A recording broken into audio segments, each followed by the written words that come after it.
क्या दोनों दुल्हनें भाग गई? कब? कैसे? मृत्युंजय की मुट्ठियां ये सुनकर कस गई। मृत्युंजय सारंग के घर पे जहाँ परिंदा भी पर नहीं मार सकता, वहाँ से दो दो दुल्हन एक साथ गायब कैसे हो सकती हैं?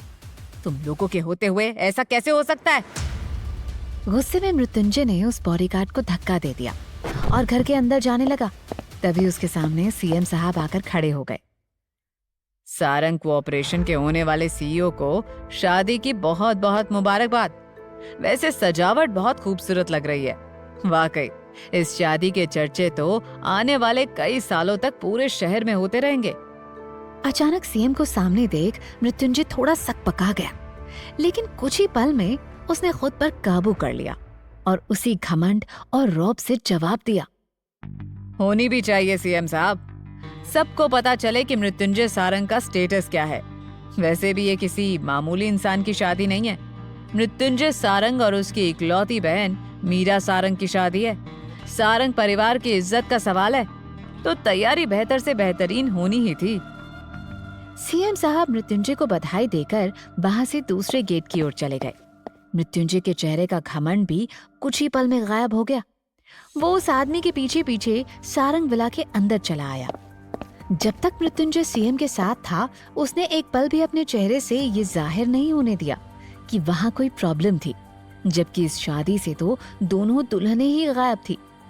मृत्युंजय सारंग मुंबई का एक जाना माना बिजनेस टाइकून, जिसका नाम बिजनेस की दुनिया में बहुत ही अदब और सम्मान के साथ लिया जाता है, जिसके पास पैसे और दौलत की कोई कमी नहीं है।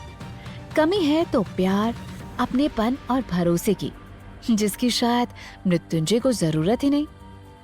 आज मृत्युंजय की शादी उसके बिजनेस पार्टनर कुबेर सुनवानी की बेटी शनाया सुनवानी से होनी थी। ये एक शादी कम और बिजनेस डील ज्यादा थी, जबकि मृत्युंजय की इकलौती बहन मीरा सारंग की शादी कुबेर सुनवानी के बेटे विद्युत सुनवानी से होनी थी। ऊपर के फ्लोर पर मृत्युंजय 2 कमरों के पास आकर रुका। उसने चिल्लाते हुए कहा, कहाँ है शनाया और मीरा? आखिर दोनों दुल्हनें एक साथ गायब कैसे हो सकती हैं? जल्दी जाओ और सारे एग्जिट क्लोज कर दो। कोई भी इस विला से बाहर नहीं जाना चाहिए। राघव, जल्दी जाकर सीसीटीवी फुटेज निकालो। मुझे दिखाओ कि कौन कौन मीरा और शनाया से मिलने उनके कमरों में गया था। उसने दूसरे गार्ड से कहा, घर का एक एक कोना छान मारो। बिना मेरी इजाजत के इस विला से एक परिंदा भी बाहर नहीं जा सकता। शनाया और मीरा यहीं कहीं होंगी। राघव मृत्युंजय का पर्सनल असिस्टेंट उसका हुक्म पाते ही तुरंत भाग के गया और गार्ड भी दोनों दुल्हनों को ढूंढने में लग गए। कुछ ही देर में राघव एक टैबलेट लेकर वापस आया। उसने वो टैबलेट मृत्युंजय के हाथों में थमा दिया और कहा, सर ये देखिए, ये वो लड़की है जो आखिरी बार मीरा मैम के कमरे में गई थी और उसके बाद मीरा मैम का कोई अता पता नहीं है। लेकिन चौंकाने वाली बात यह है कि वो लड़की अकेली ही इस कमरे में गई थी और अकेली ही बाहर निकली। मीरा मैम उसके साथ नहीं थी। मृत्युंजय आग उगलती नजरों से अब राघव को घूर रहा था। उसने तुरंत टैबलेट अपने हाथों में लिया और उसमें चल रही वीडियो फुटेज को देखने लगा। जैसे ही मृत्युंजय की नजर उस लड़की पर गई जो मीरा के कमरे में जा रही थी, उसकी आंखें गुस्से से लाल हो गई। उस लड़की का चेहरा देख मृत्युंजय की आंखों के सामने 1 महीने पहले की कुछ धुंधली सी यादें आने लगी। उस चेहरे को देख मृत्युंजय ने गुस्से में मुट्ठियां कस के भींच ली और आंखें बंद कर ली। तो बदला लेने का ये तरीका निकाला है तुमने महक अवस्थी। उस फुटेज में साफ साफ दिख रहा था कि एक लड़की चोरी छुपे दबे पांव मीरा के कमरे की तरफ आगे बढ़ रही थी। उसने केटरर्स वाले कपड़े पहन रखे थे और वो लगातार यहाँ वहाँ देख रही थी, जैसे चोरी करने जा रही हो। वो लड़की चुपके से मीरा के कमरे के अंदर दाखिल हो गई और कुछ देर के बाद कमरे से बाहर भी आ गई, जहाँ से वो शनाया के रूम में चली गई और फिर वहाँ से नीचे आ गई। पूरी फुटेज देखने के बाद मृत्युंजय गुस्से में कांपने लगा। उसने अपनी मुट्ठियां भींच ली और दीवार पर एक मुक्का मार चिल्लाने लगा, शेख, शेख! कुछ देर बाद एक आदमी काले कपड़ों में वहां पहुंचा। उसके आते ही मृत्युंजय ने अपनी पॉकेट से गन निकाली और शेख के सर पर तान दी। तुम्हारे रहते वो लड़की सारंग विला में घुसी कैसे? तुम जानते हो ना, बाहर पूरी मीडिया, पूरी दुनिया इस शादी को देखने के लिए बेताब है। तुम्हें पता है ना मेरे लिए आज ये शादी होनी कितनी जरूरी है। सर वो शेख कुछ बोलना चाहता था, पर मृत्युंजय के खौफ ने उसकी बोलती बंद की हुई थी। तुम जानते हो मुझे गलती मंजूर नहीं है और मेरी दुनिया में गलती की एक ही सजा होती है। इतना कहते हुए मृत्युंजय ने ट्रिगर पर उंगली रख दी और गोली चला दी। एक पल के लिए वहां सन्नाटा छा गया। वहां मौजूद लोग शेख को देख रहे थे। शेख ने आंखें खोली तो पाया गोली दीवार पे लगी थी। उसकी जान में जान आई, लेकिन तभी फिर मृत्युंजय बोला, अगर वो लड़की नहीं मिली तो अगली बार निशाना तुम्हारा सर होगा। मृत्युंजय की आवाज गुस्से में इतनी ठंडी थी कि उसकी आवाज सुन सब खौफ में थे।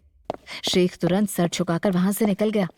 वहीं राघव भी सारे गार्ड्स के साथ उस लड़की की खोज में निकल पड़ा, जिसकी वजह से उनका बॉस अचानक हैवान बन गया था। उन सब के जाते ही मृत्युंजय ने गुस्से में फिर एक बार वहां पर रखे एक बांस को उठाकर जमीन पर पटक दिया और उसके टुकड़े टुकड़े कर दिए। तो ये सब तुम्हारा किया धरा है महक अवस्थी। तुमने मेरे खानदान की इज्जत पर हाथ डालकर बहुत बड़ी गलती कर दी है। अब तुम्हें मृत्युंजय के कहर से कोई नहीं बचा पाएगा। कुछ सोचकर मृत्युंजय ने अपना फोन निकाला और एक नंबर डायल किया। जैसे ही कॉल कनेक्ट हुआ उसने कहा, मीरा और शनाया दोनों ही अपने कमरे से गायब हैं। उन्हें भगाने वाली कोई और नहीं, महक अवस्थी है। इस महक अवस्थी की दुखती रग ढूंढो, कोई कमजोरी जो उसका सर मेरे सामने झुकाने की ताकत रखती हो। एक तरफ जहां मृत्युंजय पागलों की तरह अपनी होने वाली दुल्हन शनाया और अपनी बहन मीरा को ढूंढने में लगा हुआ था और महक के ऊपर अपना गुस्सा निकालने के लिए बेताब हो रहा था, वहीं दूसरी तरफ महक, जिसे कुछ वक्त पहले मीरा के कमरे में जाते हुए देखा गया था, वो दबे पांव सारंग विला से बाहर निकलने की कोशिश कर रही थी। मुझे जल्द से जल्द यहाँ से बाहर निकलना होगा, इससे पहले कि मैं किसी की नजर में आ जाऊं और यहाँ बहुत बड़ा तमाशा खड़ा हो जाए। मुझे यहाँ से जाना होगा। वैसे भी मैं जिस काम के लिए यहाँ आई थी वो तो हो चुका है। महक दबे पांव एग्जिट गेट की तरफ आगे बढ़ रही थी। वो सबकी नजरों में छुपते छुपाते आगे बढ़ रही थी। उसके चेहरे का पसीना और कांपते पैर सबूत थे कि वो इस वक्त कितनी डरी हुई थी। वो मेन गेट तक पहुंच गई थी, लेकिन तभी अचानक उसके सामने 2 बॉडीगार्ड आकर खड़े हो गए। उन दोनों बॉडीगार्ड को अपने सामने अचानक देख महक घबरा गई और 2 कदम पीछे चली गई। उनसे बचने के लिए वो मुड़कर दूसरी तरफ भागने की कोशिश करने लगी, लेकिन फिर उसके सामने 2 और बॉडीगार्ड्स आ गए। उन बॉडीगार्ड्स के साथ वहां पर राघव भी आ गया।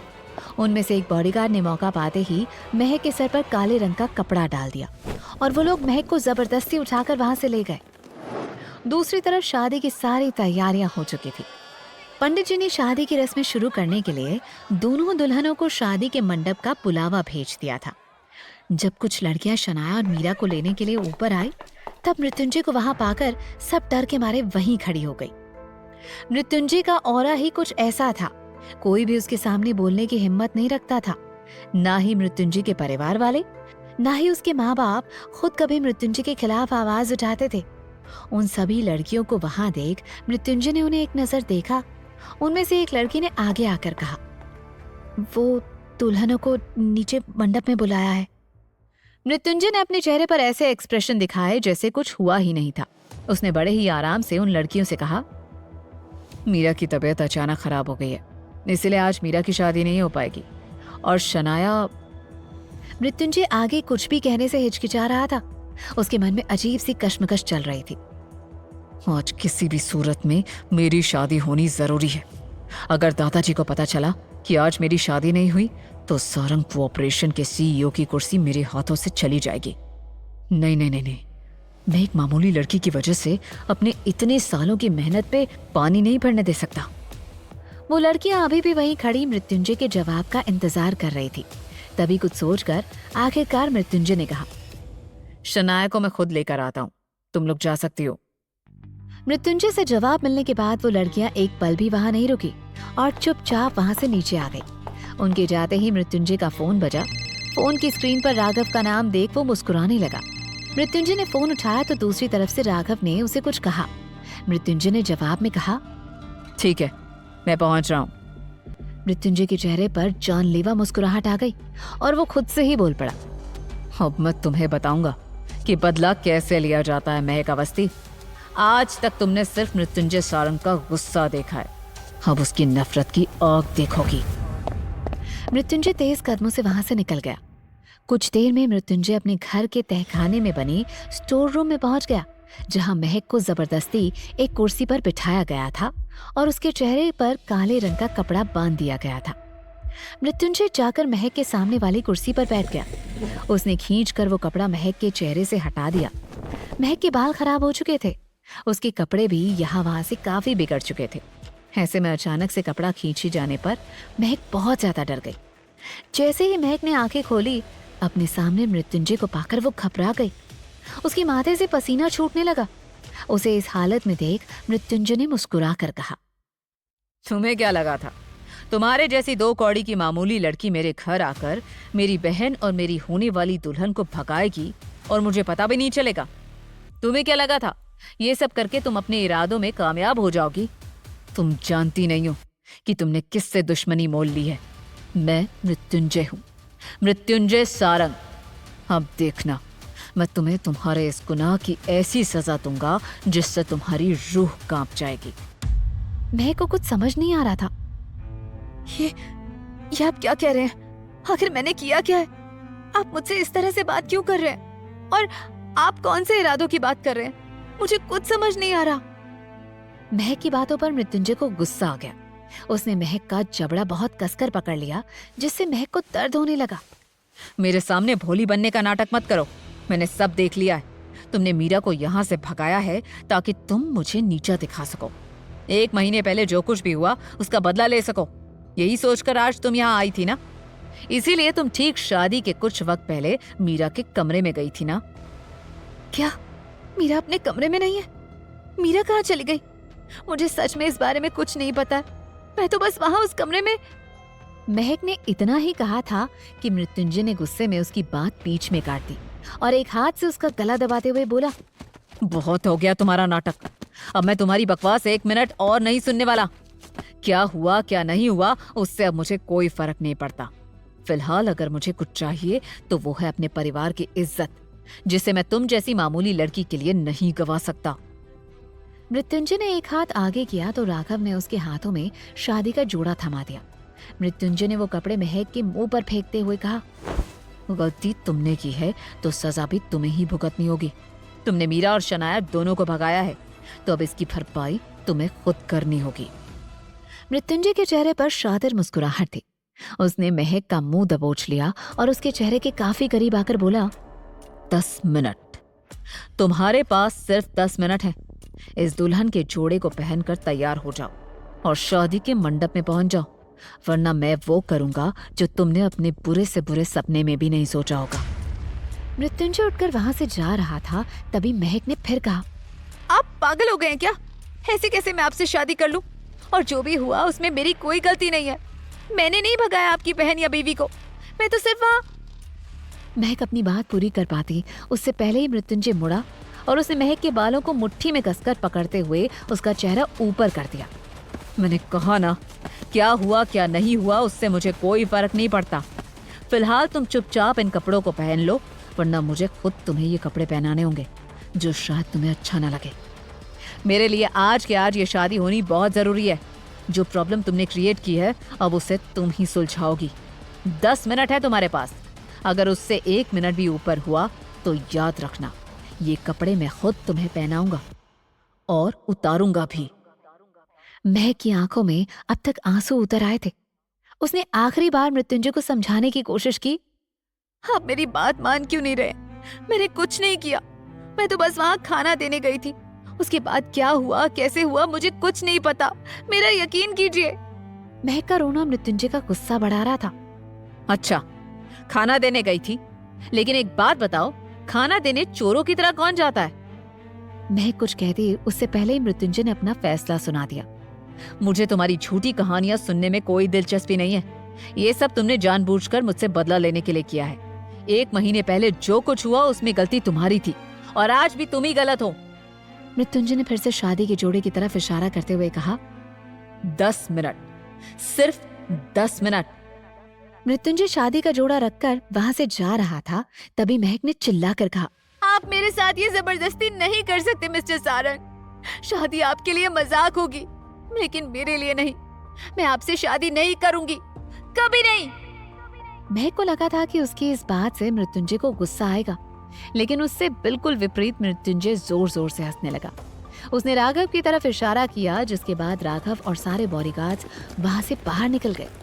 उन लोगों के जाते ही मृत्युंजय ने अपने फोन में महक को कुछ दिखाया और कहा, मुझे पूरा यकीन है कि तुम नहीं चाहोगे कि तुम्हारी वजह से इन्हें कोई भी नुकसान हो। महक की नजर फोन पर चली गई, जहां पर उसके घर के सामने कुछ लोग खड़े थे जिनके हाथों में हथियार थे। अपने घर के सामने हथियारों से लैस लोगों को देख महक घबरा गई। ये सब महक कुछ समझ पाती उससे पहले ही मृत्युंजय ने उसके हाथों से फोन छीन लिया और कहा, तुम्हारी हाँ या ना उनकी आने वाली जिंदगी का फैसला करेगी, तो सोच समझ कर फैसला लेना। कहीं ऐसा ना हो तुम्हारी जिद तुम्हारी माँ बाप को भारी पड़े। मृत्युंजय महक के गाल थपथपाकर वहां से चला गया और महक की आंखें उस शादी के जोड़े पर टिक गई। 1 महीने पहले महक और मृत्युंजय के बीच क्या हुआ था? क्या सच में शनाया और मीरा को भगाने के पीछे महक का हाथ था? क्या महक मृत्युंजय से शादी करने के लिए मान जाएगी?